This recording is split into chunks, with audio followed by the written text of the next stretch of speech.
Harry Potter and the Goblet of Fire, Chapter 36, The Parting of the Ways. Dumbledore stood up. He stared down at Barty Crouch for a moment with disgust on his face.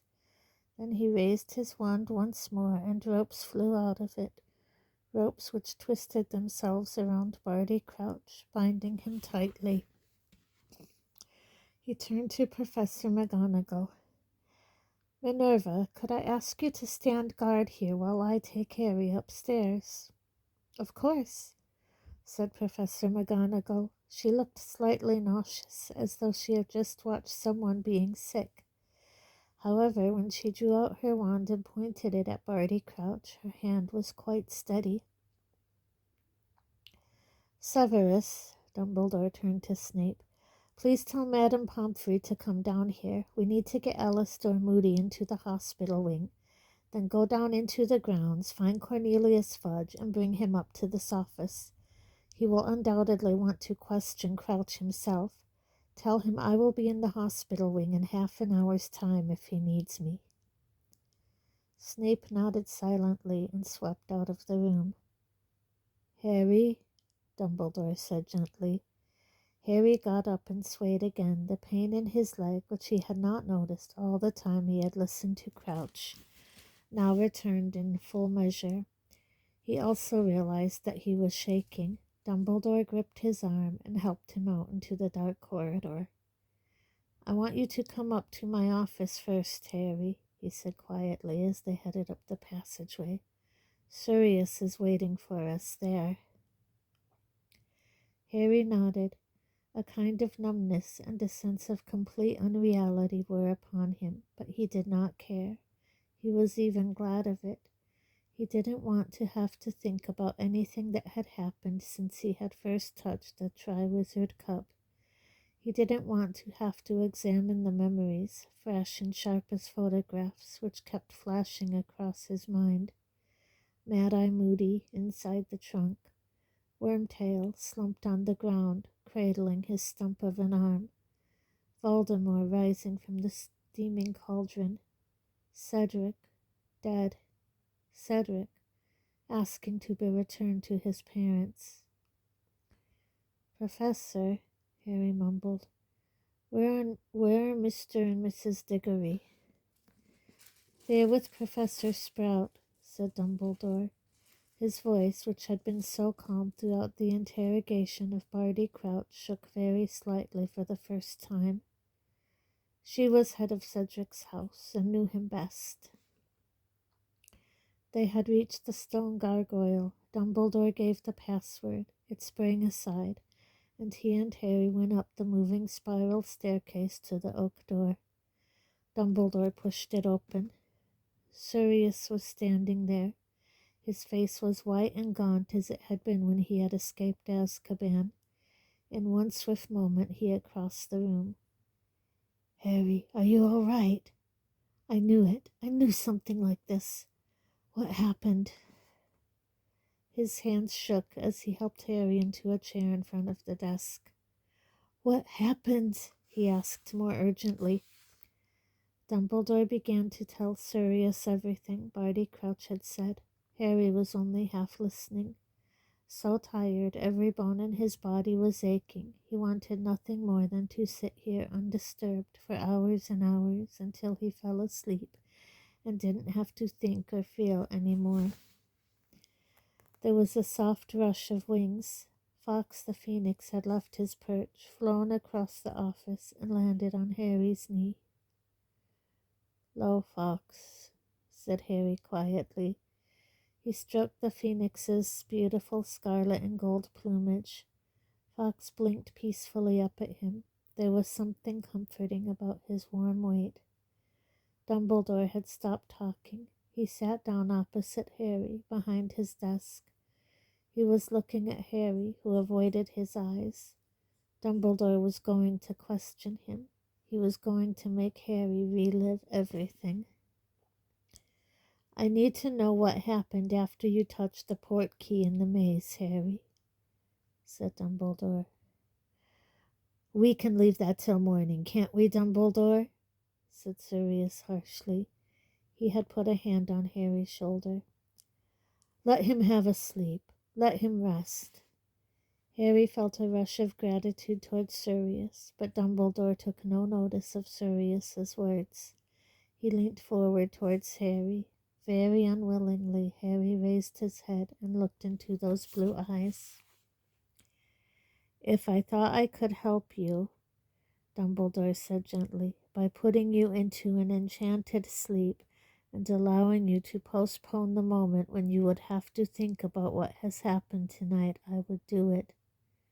But I know better. Numbing the pain for a while will make it worse when you finally feel it. You have shown bravery beyond anything I could have expected of you. I ask you to demonstrate your courage one more time. I ask you to tell us what happened.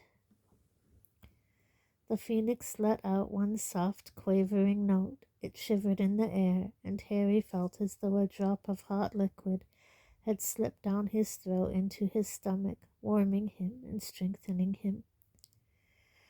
He took a deep breath and began to tell them.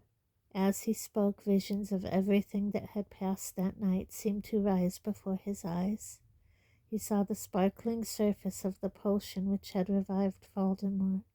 He saw the Death Eaters apparating between the graves around them. He saw Cedric's body lying on the ground beside the cup. Once or twice Sirius made a noise as though about to say something, his hand still tight on Harry's shoulder. But Dumbledore raised his hand to stop him, and Harry was glad of this, because it was easier to keep going now he had started. It was even a relief. He felt almost as though something poisonous was being extracted from him. It was costing him every bit of determination he had to keep talking, yet he sensed that once he had finished he would feel better.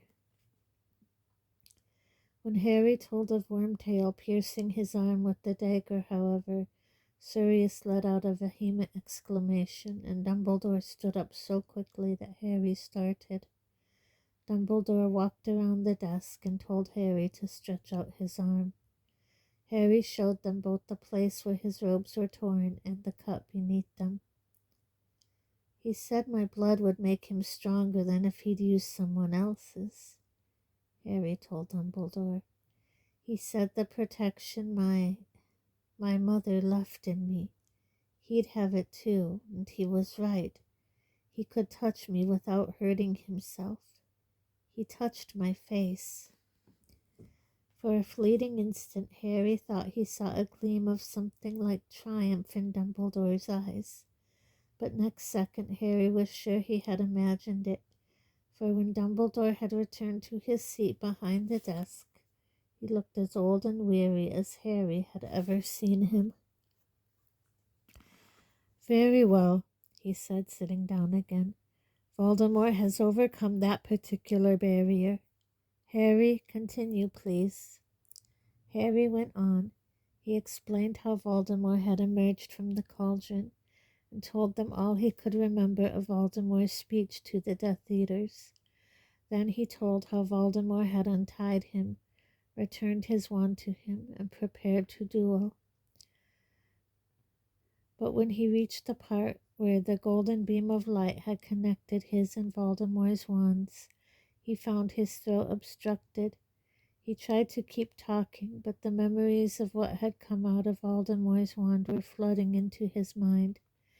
He could see Cedric emerging, the old man, Bertha Jorkins, his mother, his father. He was glad when Sirius broke the silence. The wands connected? He said, looking from Harry to Dumbledore. Why?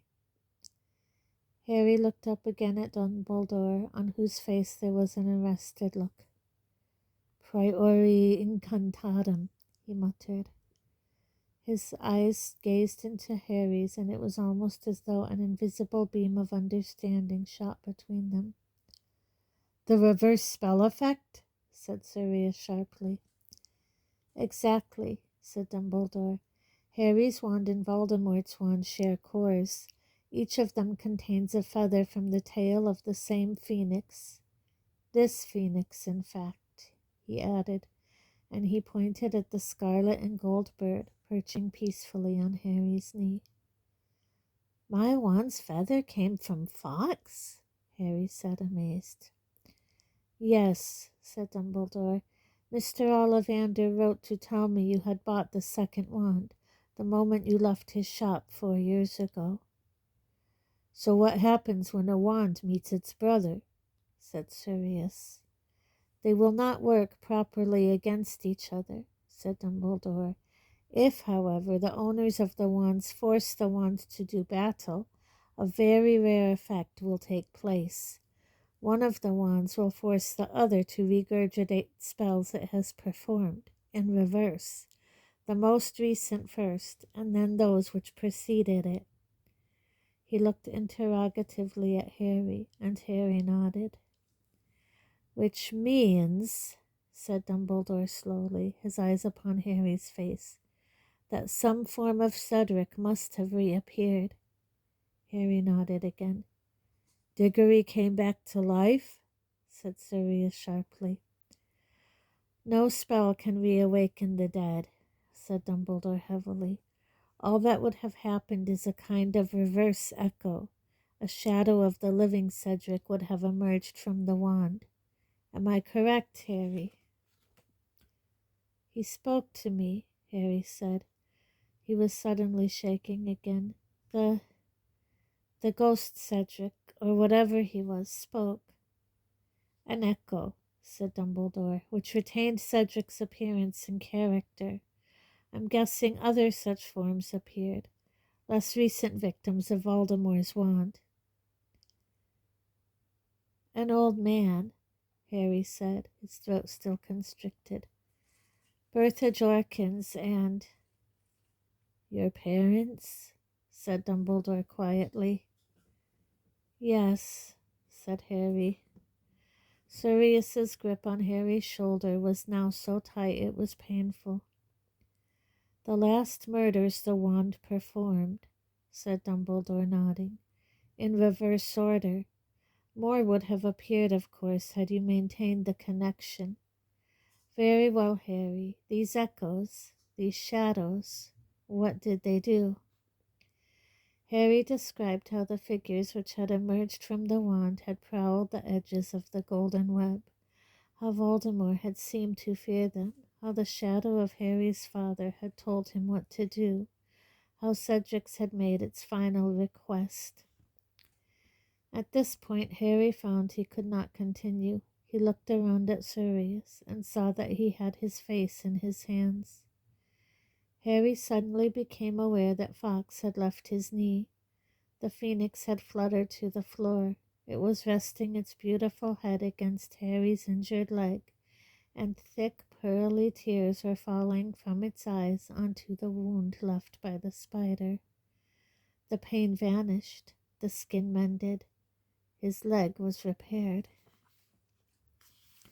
I will say it again, said Dumbledore, as the phoenix rose into the air and resettled itself upon the perch beside the door. You have shown bravery beyond anything I could have expected of you tonight, Harry.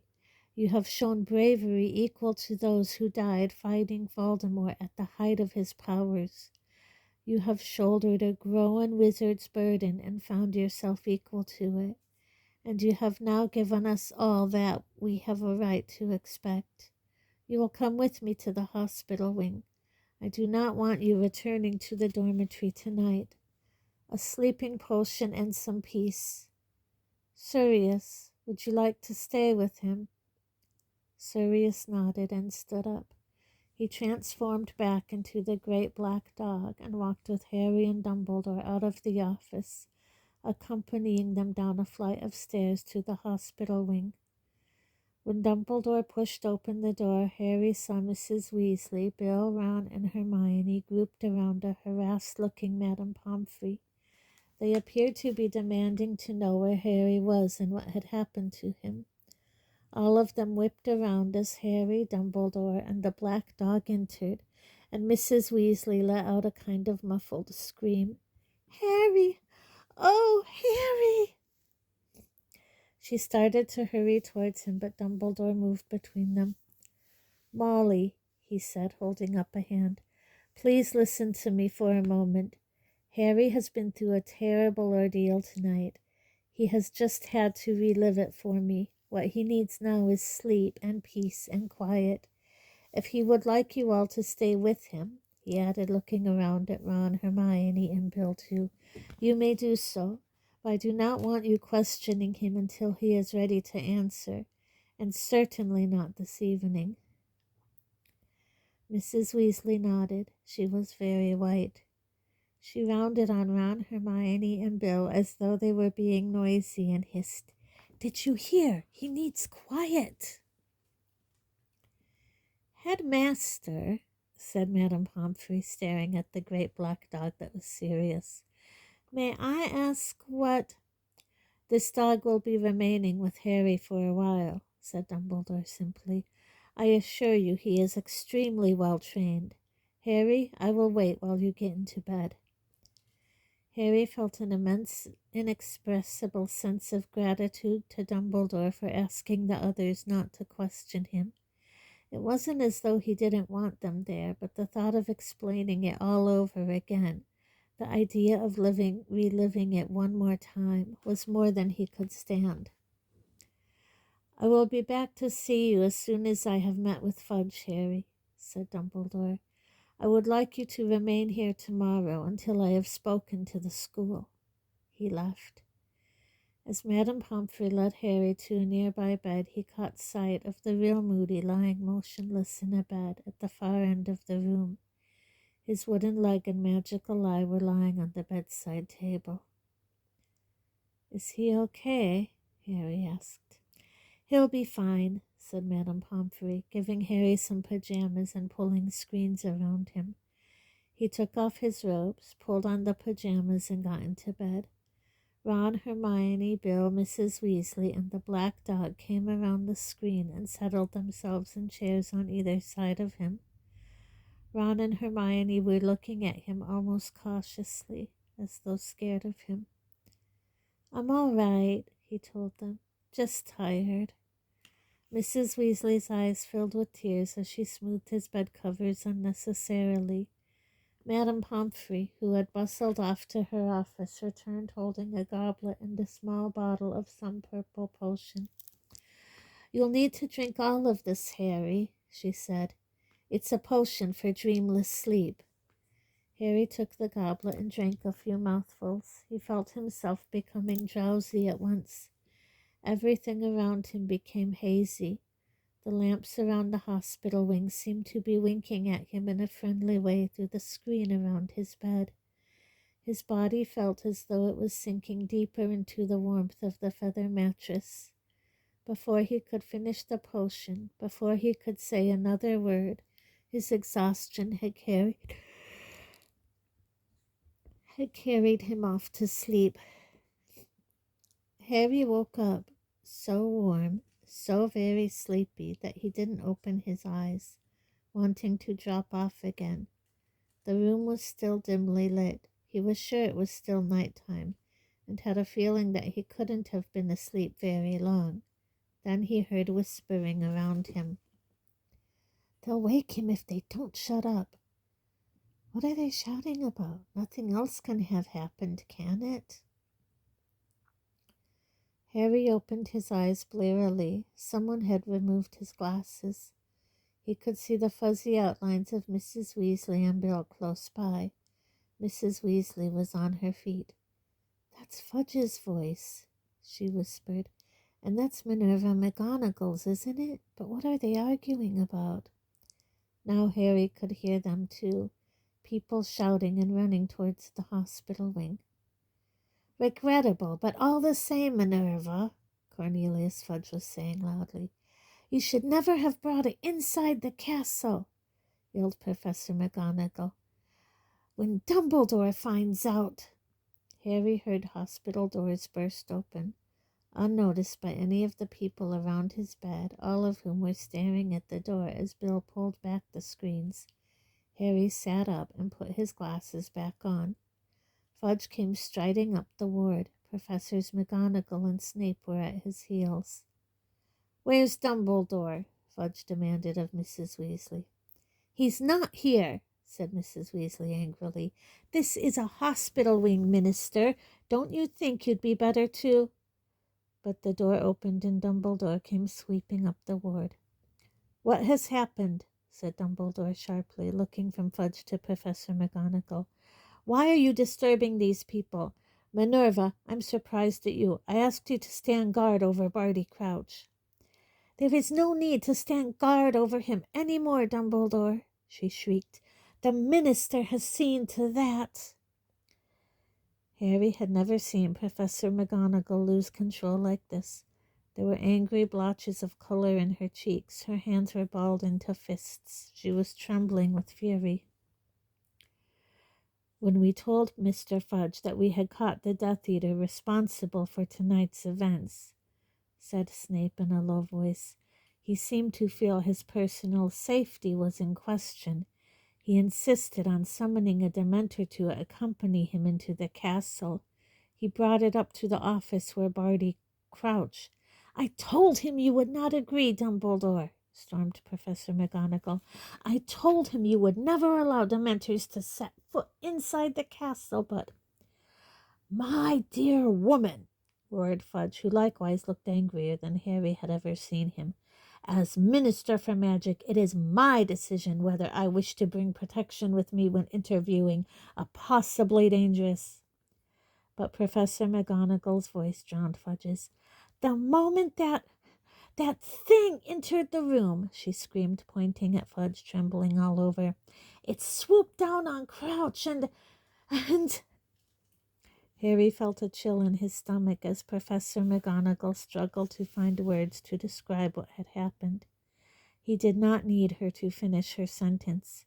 He knew what the Dementor must have done. It had administered its fatal kiss to Barty Crouch. It had sucked his soul out through his mouth. He was worse than dead. "By all accounts, he is no loss," blustered Fudge. "It seems he has been responsible for several deaths." "But he cannot now give testimony, Cornelius," said Dumbledore. He was staring hard at Fudge as though seeing him plainly for the first time. "He cannot give evidence about why he killed those people." "Why he killed them? Well, that's no mystery, is it?" blustered Fudge. "He was a raving lunatic. From what Minerva and Severus have told me, he seems to have thought he was doing it all on you-know-whose instructions." "Lord Voldemort was giving him instructions, Cornelius," Dumbledore said. "Those people's deaths were mere byproducts of a plan to restore Voldemort to full strength again. The plan succeeded. Voldemort has been restored to his body." Fudge looked as though someone had just swung a heavy weight into his face. Dazed and blinking, he stared back at Dumbledore as if he couldn't quite believe what he had just heard. He began to splutter, still goggling at Dumbledore. "You know who returned? Preposterous. Come now, Dumbledore." "As Minerva and Severus have doubtless told you," said Dumbledore, "we heard Barty Crouch confess. Under the influence of Veritaserum, he told us how he was smuggled out of Azkaban, and how Voldemort, learning of his continued existence from Bertha Jorkins, went to free him from his father and used him to capture Harry. The plan worked, I tell you. Crouch has helped Voldemort to return." "See here, Dumbledore," said Fudge, and Harry was astonished to see a slight smile dawning on his face. You can't seriously believe that you-know-who back? Come now. Certainly Crouch may have believed himself to be acting upon you-know-whose orders, but to take the word of a lunatic like that, Dumbledore. When Harry touched the Triwizard Cup tonight, he was transported straight to Voldemort," said Dumbledore steadily. "He witnessed Lord Voldemort's rebirth. I will explain it all to you if you will step up to my office." Dumbledore glanced around at Harry and saw that he was awake, but shook his head and said, "I am afraid I cannot permit you to question Harry tonight." Fudge's curious smile lingered. He too glanced at Harry, then looked back at Dumbledore and said, "You are, persuaded to take Harry's word on this, are you, Dumbledore?" There was a moment's silence, which was broken by Surrey's growling. His hackles were raised, and he was baring his teeth at Fudge. "Certainly I believe Harry," said Dumbledore. His eyes were blazing now. "I heard Crouch's confession, and I heard Harry's account of what happened after he touched the Triwizard Cup. The two stories make sense. They explain everything that has happened since Bertha Jorkins disappeared last summer." Fudge still had that strange smile on his face. Once again he glanced at Harry before answering. "You are prepared to believe that Lord Voldemort has returned, on the word of a lunatic murderer and a boy who... well..." Fudge shot Harry another look, and Harry suddenly understood. "You've been reading Rita Skeeter, Mr. Fudge," he said quietly. Ron, Hermione, Mrs. Weasley, and Bill all jumped.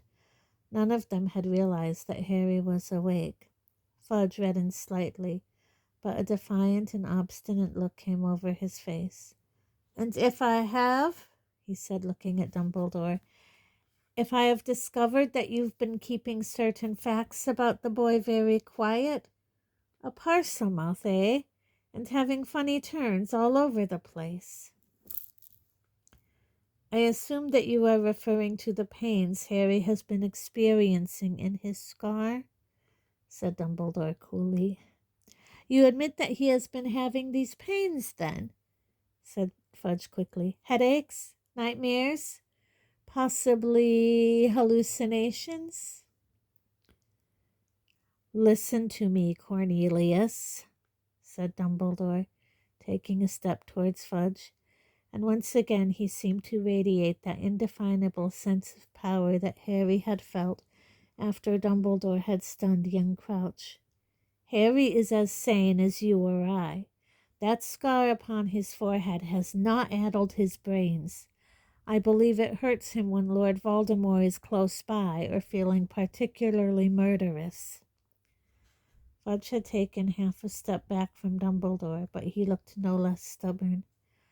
"You'll forgive me, Dumbledore, but I've never heard of a curse scar acting as an alarm bell before."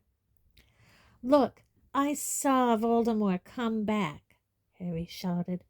He tried to get out of bed again, but Mrs. Weasley forced him back. "I saw the Death Eaters. I can give you their names. Lucius Malfoy." Snape made a sudden movement, but as Harry looked at him, Snape's eyes flew back to Fudge. "Malfoy was cleared," said Fudge, visibly affronted. "A very old family. Donations to excellent causes." "McNair," Harry continued, "also cleared, now working for the ministry. Avery, Knott, Crabbe, Goyle."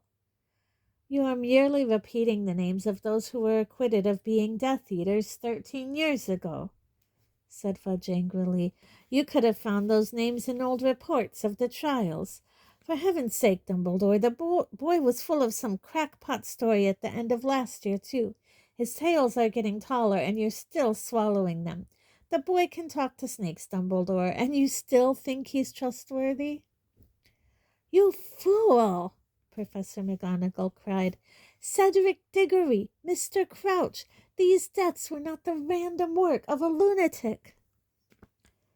"I see no evidence of the contrary," shouted Fudge, now matching her anger, his face purpling. "It seems to me that you are all determined to start a panic that will destabilize everything we have worked for these last 13 years. Harry couldn't believe what he was hearing. He had always thought of Fudge as a kindly figure, a little blustering, a little pompous, but essentially good-natured. But now a short, angry wizard stood before him, refusing point blank to accept the prospect of disruption to his comfortable and ordered world, to believe that Voldemort could have risen.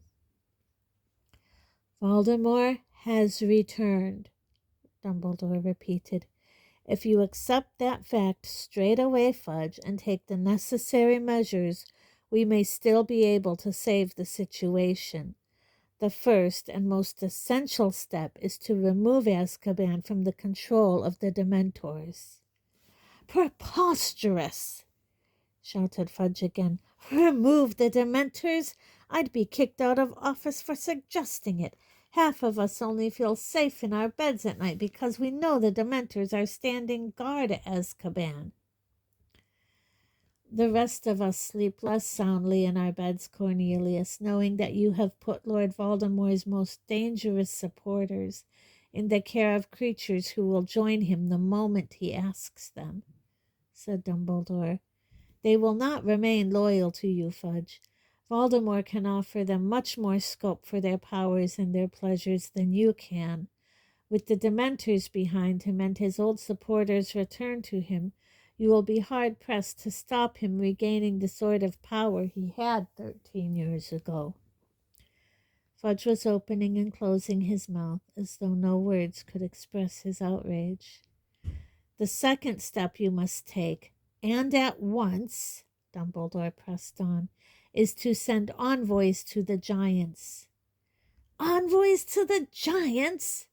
Fudge shrieked, finding his tongue again. What madness is this? Extend them the hand of friendship now before it is too late, said Dumbledore, or Voldemort will persuade them, as he did before, that he alone among wizards will give them their rights and their freedom.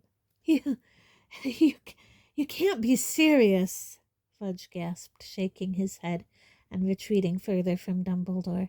If the magical community got wind that I had approached the giants, people hate them, Dumbledore. End of my career.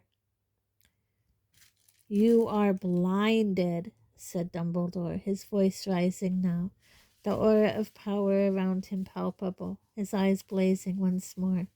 By the love of the office you hold, Cornelius, you place too much importance, and you have always done, on the so-called purity of blood. You fail to recognize that it matters not what someone is born, but what they grow to be. Your Dementor has just destroyed the last remaining member of a pure-blood family as old as any, and see what that man chose to make of his life. I tell you now, take the steps I have suggested, and you will be remembered, in office or out, as one of the bravest and greatest ministers for magic we have ever known. Fail to act, and history will remember you as the man who stepped aside and allowed Voldemort a second chance to destroy the world we have tried to rebuild. Insane, whispered Fudge, still backing away. Mad. And then there was silence. Madame Pomfrey was standing frozen at the foot of Harry's bed, her hands over her mouth. Mrs. Weasley was still standing over Harry, her hand on his shoulder to prevent him rising. Bill, Ron, and Hermione were staring at Fudge. If your determination to shut your eyes will carry you as far as this, Cornelius, said Dumbledore, we have reached a parting of the ways. You must act as you see fit, and I shall act as I see fit. Dumbledore's voice carried no hint of a threat. It sounded like a mere statement, but Fudge bristled as though Dumbledore was advancing upon him with a wand. Now see here, Dumbledore, he said, waving a threatening finger. I've given you free rein always. I've had a lot of respect for you. I might not have agreed with some of your decisions, but I've kept quiet. There aren't many who would have let you hire werewolves or keep Hagrid or decide what to teach your students without reference to the ministry. But if you're going to work against me, the only one against whom I intend to work, said Dumbledore, is Lord Voldemort. If you are against him, then we remain, Cornelius, on the same side. It seemed Fudge could think of no answer to this. He rocked backwards and forwards on his small feet for a moment and spun his bowler hat in his hands. Finally he said, with a hint of a plea in his voice, "He can't be back, Dumbledore. He just can't be." Snape strode forwards, past Dumbledore, pulling up the left sleeve of his robes as he went. He stuck out his forearm and showed it to Fudge, who recoiled. "There," said Snape harshly. "There. The dark mark. It is not as clear as it was an hour or so ago when it burnt black, but you can still see it. Every Death Eater had the sign burnt into him by the Dark Lord. It was a means of distinguishing each other and his means of summoning us to him. When he touched the mark of any Death Eater, we were to disapparate and apparate instantly at his side. This mark has been growing clearer all year. Karkaroff's too. Why do you think Karkaroff fled last night? We both felt the mark burn. We both knew he had returned. Karkaroff fears the Dark Lord's vengeance. He betrayed too many of his fellow Death Eaters to be sure of a welcome back into the fold." Fudge stepped back from Snape, too. He was shaking his head. He did not seem to have taken in a word Snape had said. He stared, apparently repelled, at the ugly mark on Snape's arm, then looked up at Dumbledore and whispered, "I don't know what you and your staff are playing at, Dumbledore, but I have heard enough. I have no more to add. I will be in touch with you tomorrow, Dumbledore, to discuss the running of this school. I must return to the ministry." He had almost reached the door when he paused. He turned around, strode back to the dormitory, and stopped at Harry's bed. "Your winnings," he said shortly, taking a large bag of gold out of his pocket and dropping it onto Harry's bedside table. 1,000 galleons. There should have been a presentation ceremony, but in the circumstances. He crammed his bowler hat onto his head and walked out of the room, slamming the door behind him. The moment he had disappeared, Dumbledore turned to look at the group around Harry's bed. "There is work to be done," he said. "Molly, am I right in thinking that I can count on you and Arthur?"